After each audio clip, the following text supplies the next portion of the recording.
Hello বন্ধুরা, আমি রিয়াশ্রী। আর আমি আজকে একটি ছোট্ট মিনি ব্লগ নিয়ে শ্রীজের তরফ থেকে চলে আসলাম তোমাদের সকলের কাছে।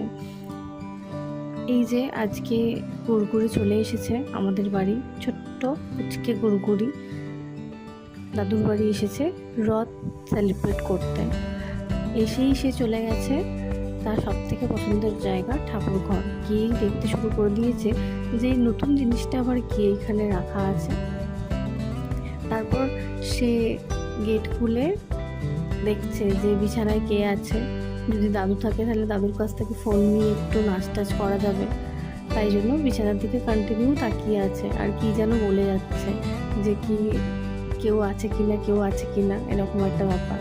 যাই হোক, আমাদের রথ সাজানো হয়ে গেছে। এবার গুড়গুড়ি আর তার দাদা মিলে রথ টানবে।